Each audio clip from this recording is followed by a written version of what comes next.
L'équipe, petite vidéo update de la vidéo de ce matin parce qu'il y a un truc que j'ai oublié de vous redire et puis plus que ce que j'aime bien vous amener un peu de contenu et que ça a pas trop bougé depuis ce matin, j'avais envie de vous en parler. Le BTC potentiellement il pourrait nous faire un joli petit truc entre ce soir et demain, tout simplement parce qu'on a le gap CME. Je vous en ai parlé avant-hier, non hier, mais je vous le redis puisqu'on a clôturé vendredi à minuit, on a clôturé aux 29 765 $, donc on a un joli petit gap haussier qui s'est formé, enfin un gap baissier puisqu'on est en dessous, mais qui pourrait nous faire un joli petit pump d'à peu près 1000 $, qui serait assez sympathique. Je rajoute un indicateur, parce que je vous en parle jamais, parce qu'à chaque fois qu'il sort, malheureusement, tout est déjà passé. C'est le Shoppiness Index. C'est quoi le Shoppiness Index? En fait, c'est un indicateur qui permet d'anticiper de la volatilité quand on est en surachat ou en survente. Et vous voyez, à chaque fois qu'on est au-dessus de la survente, donc c'est vers les 60, souvent on a derrière un gros mouvement. Alors ça veut pas dire qu'on peut pas avoir de gros mouvements quand il n'est pas chargé, mais en tout cas, très souvent, quand on dépasse les 60 dans la foulée, on a un gros mouvement. Vous voyez juste ici,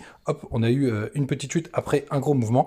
Juste là, quand on se remet ici, pareil, on a eu un gros mouvement à la baisse.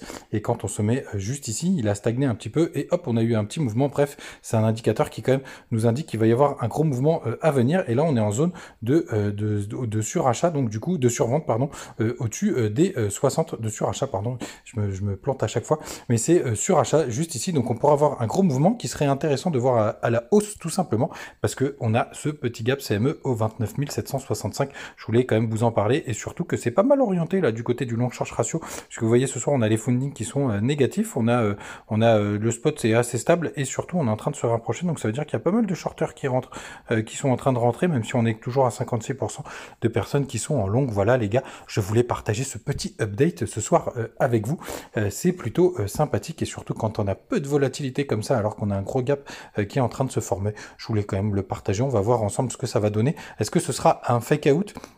Ça, l'avenir nous le dira. Je voulais vous dire un autre truc aussi. Vous avez CMA qui fait de l'Elliott Wave, pardon, qui considère que ça va être le dernier mouvement haussier qu'on va avoir avant la grosse correction. Donc gardez-le en tête, hein. C'est pas forcément mon scénario, mais comme ça vous le savez. Donc lui, il voit un pump aller jusqu'au, je crois, un peu plus au-dessus des 31 000 $ avant la grosse correction. En termes de temporalité, il dit pas que des bêtises, parce que pour le coup, c'est à peu près mon plan. Mais pour moi, ça arrivera un petit peu plus tard. J'aimerais vraiment que le mois de mai, il soit pas terrible, ou en tout cas qu'on pump et qu'on dump. Enfin bref, que ce soit plutôt stable et qu'on a un dernier pump au mois de juin. Ça reste mon scénario fétiche, bien évidemment. On se retrouve demain matin, les gars.